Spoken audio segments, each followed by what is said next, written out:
Alors aujourd'hui, je veux vous parler d'une scène de film français avec Omar Sy qui m'a profondément énervé. Pas parce qu'elle parle de racisme, mais parce qu'elle le fait d'une manière totalement déconnectée de la réalité et dangereuse. Alors c'est le film Tellement proche, c'est une comédie de Nakache et Toledano dans laquelle Omar Sy joue un médecin noir aux urgences. On va d'abord la regarder ensemble. Juste pour l'histoire, donc je ne connais pas le contexte de ce film, je ne l'ai pas regardé dans son intégralité, donc il y a peut-être des éléments qui m'échappent. Par contre, c'est une vidéo que j'ai eue comme ça, de manière très aléatoire sur YouTube. Et en voyant cette scène, ben, j'ai tout de suite explosé. Alors, on va la regarder ensemble et puis après, je vais vous expliquer pourquoi. C'est le blouson noir, là. Ok.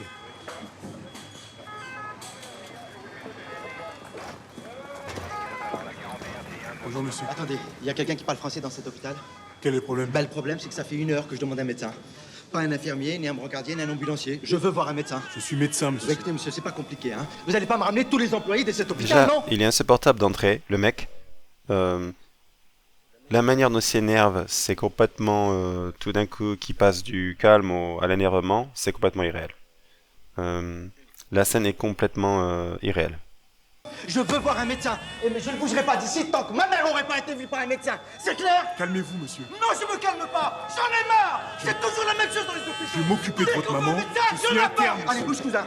Ça, il est pas. Tu as la fermer ta putain de gueule! Je suis médecin, je te dis!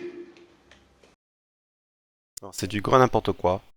C'est euh, c'est du grand n'importe quoi. Déjà la scène, la manière dont ce crescendo, le mec parle du calme jusqu'à son énervement, c'est euh, c'est complètement irréel.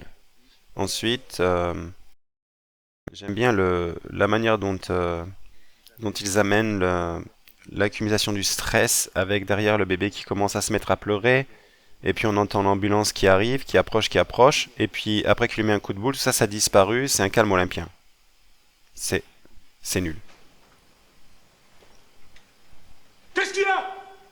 Vous avez jamais vu un médecin C'est noir? n'importe quoi. Mais regardez-moi bien!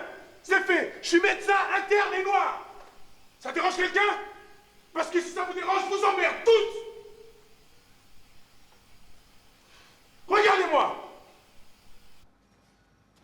Super Omar Sy. Alors je veux montrer pourquoi cette scène, qui se veut antiraciste, me semble au contraire caricaturale, idéologique et même nuisible, surtout vue de l'étranger. Alors en fait, il y a quatre parties que je voudrais discuter. Et la première partie, c'est le problème de la plausibilité. Le cliché du gars qui déboule dans le hall en hurlant. En France, il y a un circuit des urgences. L'accueil, la prise d'identité, l'infirmier ou l'infirmière d'orientation et d'accueil qui fait un tri médical. Puis, médecin interne. On ne tombe pas comme ça sur un médecin-chef en plein hall sans filtre. Alors oui, les urgences peuvent être chaotiques, oui, les proches paniquent parfois, mais la scène est écrite pour le spectacle, pas pour refléter un protocole. On n'est pas dans le réalisme, on est dans une fantaisie dramatique. La scène est écrite comme si l'hôpital marchait sans protocole, ce qui ne reflète pas la réalité de la prise en charge d'urgence, même si bien sûr il arrive que des proches paniqués crient ou dépassent les limites, même si ce n'est pas souhaitable. Ensuite, la scène prétend montrer la réalité du racisme ordinaire, alors qu'en fait, elle simplifie tout à l'extrême pour fabriquer une confrontation. Le comportement du médecin, dans la vraie vie, en France, un médecin est assermenté et soumis au code de déontologie médicale. L'article R 4127.2, le médecin exerce dans le respect de la vie humaine de la personne et de sa dignité. Les textes officiels rappellent aussi que les violences, insultes, menaces envers les soignants doivent donner lieu à plainte, pas à bagarre.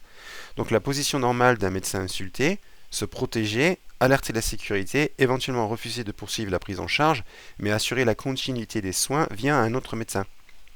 Donc quand Omar Sy frappe le patient, il sort complètement du cadre déontologique. Ce n'est plus un médecin, c'est un héros de fiction qui sert la fantaisie du scénariste.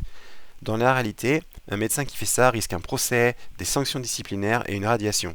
On ne normalise pas la gifle comme réponse légitime au racisme dans un hôpital. Un médecin n'a absolument pas le droit de frapper un patient, c'est contraire à la déontologie, une faute grave pouvant mener à des sanctions pénales et disciplinaires, et ça peut lui coûter son droit d'exercer. Ensuite, la deuxième partie, c'est la simplification et la généralisation de la question raciale. Je suis pas en train de dire que le racisme n'existe plus en France, c'est faux. Mais je suis en train de dire que ce film présente une vision simpliste de la société française. Ce que disent les données, la tolérance est en hausse, mais le racisme persistant. La CNCDH publie chaque année un rapport sur le racisme. L'indice longitudinal de tolérance est globalement en hausse depuis les années 1990, ce qui montre une progression de la tolérance dans la société française, même si les actes et préjugés n'ont pas disparu. Des sondages montrent aussi que les discriminations raciales existent encore, en particulier au travail, même si la France n'est pas un enfer raciste permanent comme certains le décrivent. Alors oui, la France n'est pas un paradis post-racial, mais ce n'est pas non plus ce désert de tolérance où personne n'a jamais vu un médecin noir. La réalité est plus nuancée que la caricature du film. Et le problème de la généralisation, dans la scène, Omar Sy se tourne vers ses collègues et le public, comme si tout le monde doutait de sa légitimité de médecin noir, comme si toute la France était un bloc de racistes.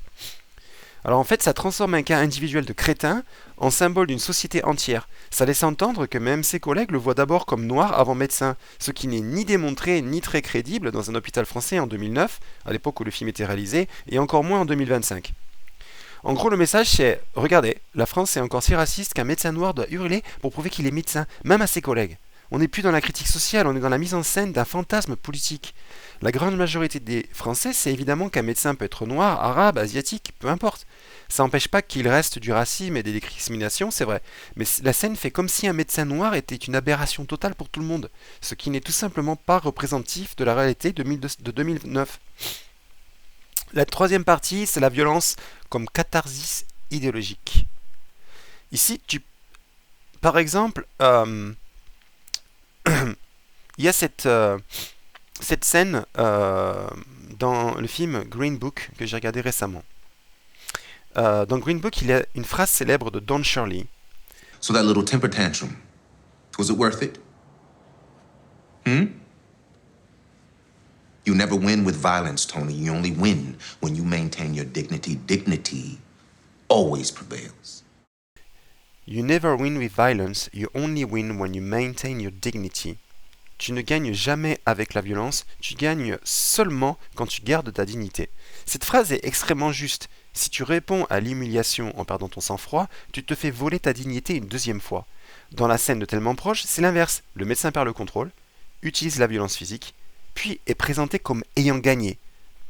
Omar Sy 1, racisme ordinaire 0, comme l'écrit France Télévisions en partageant la scène sur Facebook, ce qui est scandaleux. C'est une fantaisie de vengeance, on donne au spectateur la satisfaction immédiate de voir le raciste se faire humilier et frapper au lieu de montrer une vraie supériorité morale.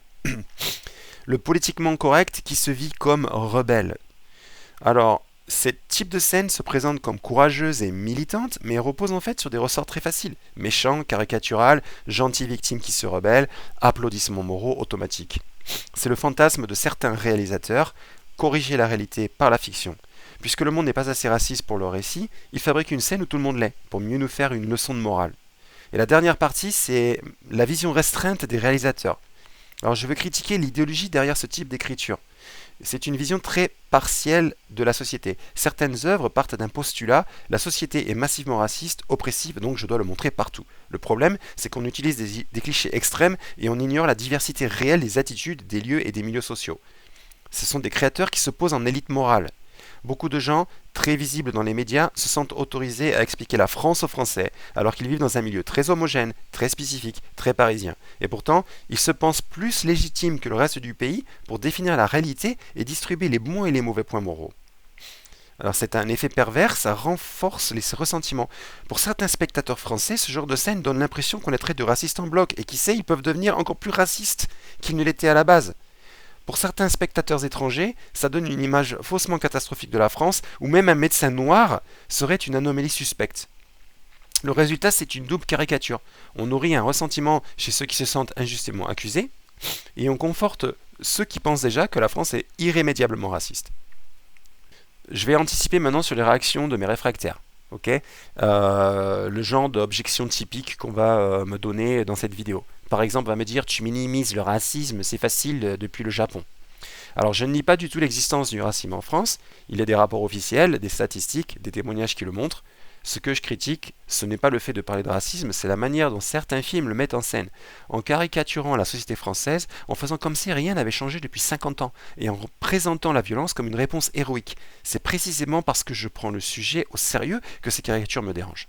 Ensuite, on va me dire c'est du cinéma, ce n'est pas un documentaire, on a le droit d'exagérer. Bien sûr que c'est de la fiction. Et oui, la fiction exagère. Le problème, c'est que cette scène est vendue comme une leçon de réalité sur le racisme ordinaire. Comme France Télévisions publie la vidéo en disant Omar Sy 1, racisme ordinaire 0, le message c'est voilà comment est la France. Si tu prétends faire une leçon de morale sur la société, là tu ne peux plus te cacher derrière, c'est juste du cinéma. Quand on te critique sur le réalisme et l'honnêteté. Une autre phrase que je pourrais entendre, c'est « Mais des patients agressifs, ça existe, les soignants se font insulter tous les jours. » Oui, et c'est justement pour ça que l'État rappelle régulièrement aux soignants de porter plainte en cas de violence verbale ou physique, et renforce les sanctions contre les agresseurs. La réponse normale à un patient agressif, ce n'est pas de lui coller une droite, c'est d'appeler la sécurité, et éventuellement la police. Là, on mélange tout. On prend un vrai problème, les agressions contre les soignants, et on lui donne une fausse solution héroïque, la gifle cathartique, juste pour flatter le spectateur. Une autre objection que je pourrais entendre, c'est « Mais ça fait du bien de voir un raciste se faire remettre à sa place. » Je comprends l'envie de vengeance symbolique, vraiment. Mais comme le dit Don Shirley dans Green Book, on ne gagne jamais avec la violence, on ne gagne que lorsqu'on garde sa dignité.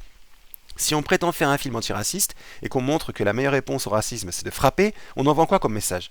Qu'on a raison d'abandonner les règles, la déontologie, la dignité dès qu'on est victime? Moi je pense qu'on peut écrire des scènes puissantes sans sacrifier cette dignité. Après on va aussi me dire « Tu attaques les réalisateurs, tu te prends pour qui ?»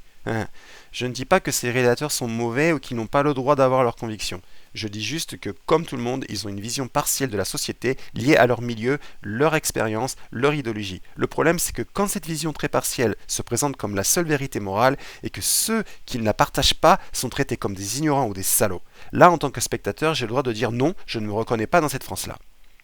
Alors, en conclusion, je ne nie pas l'existence du racisme, je conteste la façon dont ce film le représente. Le racisme existe en France, évidemment, mais ce n'est pas en le caricaturant ni en transformant les médecins en justiciers violents qu'on avance.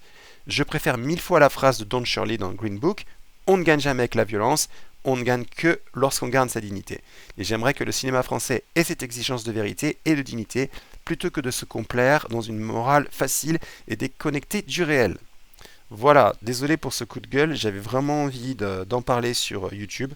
Si vous avez aimé cette vidéo, faites-le moi savoir dans les commentaires.